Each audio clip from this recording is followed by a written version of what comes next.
Very sweet morning to all of you, beta ji. Class 11. Today your biology class is started. This is our first period.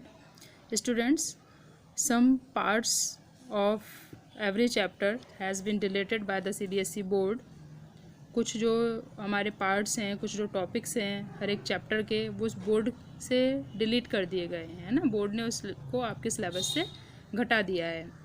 तो हम क्या कर रहे हैं, सिर्फ वही टॉपिक्स पढ़ेंगे जो हमारे एग्ज़ाम से रिलेटेड हैं। उन टॉपिक्स को हम नहीं पढ़ेंगे जो बोर्ड ने रिमूव किए हैं। ओके, हमारा फर्स्ट चैप्टर हम स्टार्ट कर रहे हैं, the living world. Living world, जीव जगत। ओके, क्लास हमारी 11 B, subject biology, lesson number 1 and the chapter name is the living world.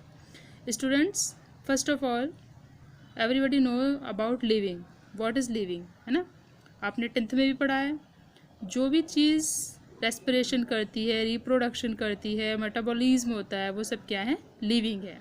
But हमारा चैप्टर है और हम इसको स्टार्टिंग से पढ़ रहे हैं, इसलिए मैं आपको इसका सबसे पहले इंट्रोडक्शन बताती हूँ। See, life can be defined as a unique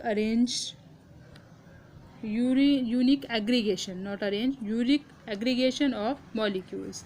जो लाइफ है हमारी वो बहुत सारे यूनिक मतलब बड़े अलग से फीचर्स में अरेंज हुई है। जैसे कि मॉलिक्यूल्स जो हमारे बॉडी के बनी हुई है, वो बहुत छोटे छोटे मॉलिक्यूल, जैसे मेटाबॉलिक प्रोसेस हो गई और दूसरी चीज़ें हो गई, वो सारे सब क्या करती हैं, हमारे लाइफ प्रोसेस में पार्टिसिपेट करती हैं।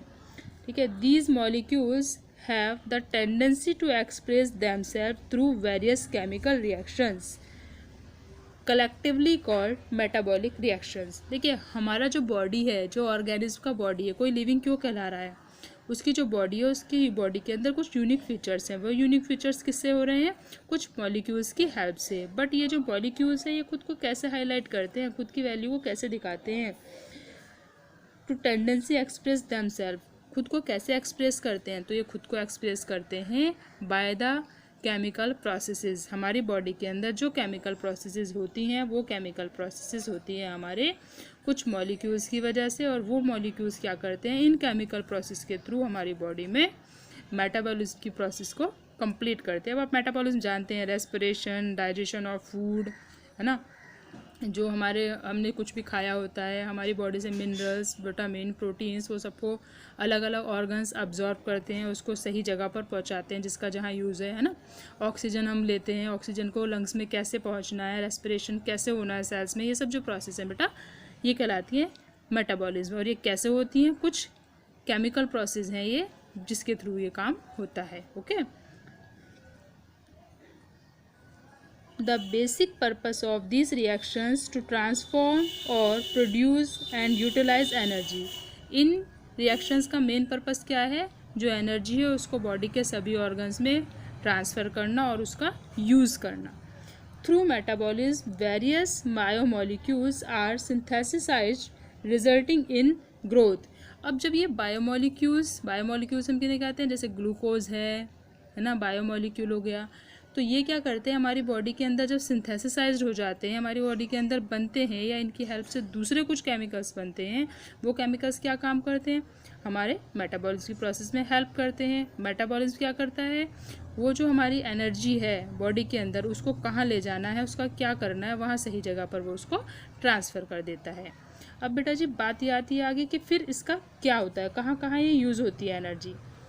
ग्रोथ में, हमारी ग्रोथ होगी उसके लिए एनर्जी चाहिए, डेवलपमेंट उसके लिए एनर्जी चाहिए, अडेप्टेशन समझते हैं, अडेप्टेशन कुछ गेन करना, कुछ सीखना, है ना। आपकी हाइट छोटी बड़ी हो रही है, ये भी आपके एनवायरनमेंट का अडेप्टेशन भी होता है इसमें। रिप्रोडक्शन, ठीक है, ये सब चीज़ें क्या हैं, ये हमारे लिविंग ऑर्गेनिज्म की प्रोसेसेस हैं जो एक लिविंग ऑर्गेनिज्म करता है। The forms that possess and express all these features are called living beings। जिसके अंदर ये सारे सब काम होते हैं वो क्या कहलाता है, जीवित कहलाता है। जीवित मतलब जो अलाइव है, ठीक है। अब अलाइव है तो उसके अंदर और क्या होना चाहिए, ग्रोथ करेगा। Okay, let's talk about growth. किसी भी स्टूडेंट्स को कोई प्रॉब्लम होती है, राइटिंग में कुछ समझ नहीं आता है, कुछ स्पीच में समझ में नहीं आता, लेक्चर में कुछ समझ में नहीं आता, तो बेटा जी मुझे आप पर्सनली कांटेक्ट कर लेंगे, मुझे अपनी प्रॉब्लम बता देंगे, मैं सॉल्व कर दूंगी। ओके, वैसे प्रॉब्लम किसी को आनी नहीं चाहिए, आएगी नहीं। Life has maintain certain fixed properties that life exhibits. Life की कुछ अपनी फिक्स प्रॉपर्टीज़ हैं जो होनी ही होनी हैं, जो होती हैं वो क्या है, वही लाइफ कहलाता है, जिसके अंदर वो प्रॉपर्टीज़ होती हैं। क्या क्या प्रॉपर्टीज़ होती हैं? Today's and are very different from those that were present at its origin. देखिए आज जो जीवन है ना, आज जिस तरह की लाइफ हम जीते हैं, जैसे हमारे हाथ पैर दिखते हैं, हमारे फीचर्स दिखाई देते हैं, ऐसे हम पहले नहीं थे। ठीक है, तब से लेके अब तक काफ़ी सारे चेंजेस आ गए हैं। वो चेंजेस किस वजह से आए हैं? अभी आपने एक वर्ड पढ़ा था, एडॉप्टेशन। ठीक है, अडॉप्ट करना। हम ना जैसे जैसे हमारे अकॉर्डिंग तो कुछ चेंज होता नहीं है ना, हम कहें हमारे अकॉर्डिंग चेंज हो जाता है, नहीं। एनवायरनमेंट चेंज होता है, उसमें कंडीशंस चेंज होती हैं और उन कंडीशंस के अकॉर्डिंग हमें खुद को ढालना पड़ता है, हमें खुद को उसमें एडजस्ट करना पड़ता है, उसी को हम कहते हैं अडेप्टेशन। तो पहले जो आदि मानव होते थे, है ना, और भी बहुत सारे हमारे पूर्वज मंकी वगैरह सब होते थे, तो वैसे हम तो नहीं दिखते ना, मंकी के जैसे हम नहीं दिखते हैं। ठीक है, तो वो आज जो इंसान है, आज जो ह्यूमन बीइंग है, उसके क्या है फीचर्स पुराने वाली जनरेशन से चेंज हैं। Characteristics of living organism. जो लिविंग ऑर्गेनिज्म है उनके क्या क्या करेक्टरिस्टिक्स होने चाहिए, क्या क्या होते हैं? देखिए ग्रोथ, वो ग्रोथ करेगा। रिप्रोडक्शन, यानी कि वो रिप्रोडक्शन करेगा, वो जन्म लेगा, उससे उसकी आगे उसके बच्चे जन्म लेंगे, आगे फिर और उनकी जनरेशन और उनकी जनरेशन। 10th में भी आपने पढ़ा है, वो क्या है? रिप्रोडक्शन। एबिलिटी टू सेंस, किसी चीज़ को सेंस करने की एक एबिलिटी होगी, यानी वो सुन सकते हैं, देख सकते हैं, आप उन्हें छुएंगे तो फील भी हो सकता है ना, ये सब चीज़ें। मेटाबॉलिज्म, अभी मेटाबॉलिज्म पढ़ा है हमने, केमिकल रिएक्शंस। सेल्यूलर ऑर्गेनाइजेशन, कोई भी जो हमारी बॉडी है, किसी भी ऑर्गेनिज्म की बॉडी, वो बेसिकली एक चीज़ से बनी होती है, what is that is cell, और वो सेल से बनी होती है, इसीलिए हम उसको कहते हैं सेल्यूलर ऑर्गेनाइजेशन। कॉन्शियसनेस, सोचने समझने की क्षमता, है ना, बुद्धि होती है ना, सबके पास दिमाग होता है अच्छा वाला। ग्रोथ, है ना, अब हम इसको डिटेल में देखते हैं। Growth, it is the increase in number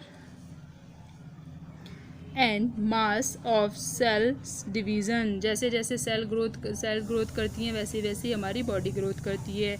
एक सेल से 2 सेल बनेंगे, 2 से 4 बनेंगे, 4 से 8, 8 to 16, 16 to 32, 32 to 68, है ना। इस तरह क्या होता है, इन जैसे जैसे नंबर इंक्रीज़ होते हैं सेल के, वैसे वैसे ही ऑर्गेनिज्म का क्या होता है, साइज़ बढ़ता है, ग्रोथ होती है। मास मतलब वो स्थान भी गिरता है। अब क्या है, कल तुम छोटे से थे, एक दिन के, कल तो नहीं यार, अभी तुम 15-16 ईयर्स के हो, तो अब बिफोर 15-16 ईयर्स आपकी मम्मी आपको गोद में खिलाती थी, अब आप इतने बड़े तो नहीं हो, है ना, गोद में तो नहीं आ सकते। इट मीन्स आप अब मास ज़्यादा लेने लगे हो, आपका नंबर ऑफ सेल्स बढ़ गया है। ठीक है, खुद को इंडिकेट करके देखिए, हर चीज़ बहुत अच्छे से याद रहेगी। रिप्रोडक्शन मीन्स बेटा, अभी आपको जैसे बताया था, formation of the new individual. Reproduction means the formation of new individual from their parents से नई जनरेशन का आना, वो कहलाता है रिप्रोडक्शन। री मतलब अगेन, प्रोडक्शन मतलब टू प्रोड्यूस, फिर से किसी चीज़ को बनाना। Third, ability to sense. Organism have sense और सेंस ऑर्गन्स, कुछ ऑर्गन्स के होते हैं जिन्हें हम कहते हैं सेंस ऑर्गन्स, या फिर ऑर्गेनिज्म होते हैं जिनके पास क्या है, सेंस होता है। टू एनवायरनमेंट, अपने एनवायरनमेंट के प्रति, आपको ठंड लगती है, गर्मी लगती है, स्वेट भी आता है ना, तो ये सब क्या है, सेंस हैं आपके। दे कैन फील टच, और आपको अगर कोई छुए तो आप महसूस भी कर सकते हैं। मेटाबॉलिज्म, इसको मैं बार बार नहीं बताऊंगी, मेटाबॉलिज्म ओके, देख लेते हैं। A variety of biochemical changes are constantly occurring in a living organism, leading to perform or formation and interconversion of chemicals. क्या करते हैं ये, इनकी ऐसी प्रोसेसेस जिनमें क्या होता है, केमिकल्स का रोल होता है, और एक केमिकल से दूसरे केमिकल में वो कन्वर्ट होते हैं, या फिर किसी प्रोसेस को कराने में हेल्प करते हैं, वो क्या कहलाती है प्रोसेस, हमारी मेटाबॉलिज्म। या वो रिएक्शंस होती हैं मेटाबॉलिक रिएक्शंस, और प्रोसेस का नाम है मेटाबॉलिज्म। सेलुलर ऑर्गेनाइजेशन, ठीक है। All living organism are made up of cells, cells forms और फंक्शन ऑफ ऑर्गेनिज्म। जितनी भी सेल्स हैं सब क्या काम करती हैं, ऑर्गेनिज्म को बनाती है। जितने भी ऑर्गेनिज्म हैं वो सब किससे बने हैं, सेल्स से मिलकर बने हैं। तो जो सेल्स हैं, जैसे आपने अभी उसमें 9th में आपका है चैप्टर सेल, तो जो सेल्स हैं, सेल्स क्या काम करती हैं, वो डिवीज़न करेंगी। डिवीज़न करने के बाद उनकी फॉर्मेशन से क्या होगा, आगे न्यू ऑर्गेनिज्म प्रोड्यूस होते हैं। ओके बेटा।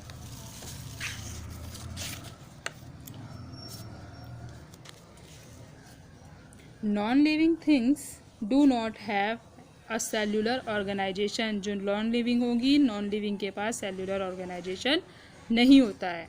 Consciousness, it is the awareness of one's environment, action and intentions, ठीक है। इसमें क्या होता है, एनवायरनमेंट के प्रति आपके अंदर कॉन्शियसनेस होती है, आपको टच महसूस होता है, टेम्परेचर महसूस होता है ना, इस सबको हम कहेंगे consciousness. Human being sense the environment through sense organs. Plant respond to external factors like light, temperature, water etcetera. जो प्लांट्स हैं वो भी क्या करते हैं, अपनी कॉन्शियसनेस को रिप्रेजेंट करते हैं। लाइट से कैसे, जहाँ लाइट होगी प्लांट उधर की तरफ ग्रोथ करता है। टेम्परेचर, ठीक है। वाटर, जहाँ पानी होगा वहाँ तक उधर ही साइड में रूट्स ग्रोथ कर जाती हैं। 10th में आपका चैप्टर है, चैप्टर में आपके लाइफ प्रोसेस में एक टॉपिक है हाइड्रोट्रोपिज्म। हाइड्रोट्रोपिज्म, जो रूट्स हैं प्लांट की वो उधर ही ग्रोथ करती हैं जिधर क्या होता है, पानी का सोर्स होता है ना। Okay, let's see diversity in living world, ठीक है। डाइवर्सिटी, विभिन्नता, जो संसार है, जीवी जगत है, उसमें विभिन्नता है। बहुत सब अलग अलग तरह के दिखाई देते हैं। मंकी अलग, स्नेक अलग, काइट्स अलग, है ना। काइट मतलब चील, बर्ड्स, ये काइट मत समझ लेना पतंग उड़ाने वाली, ठीक है।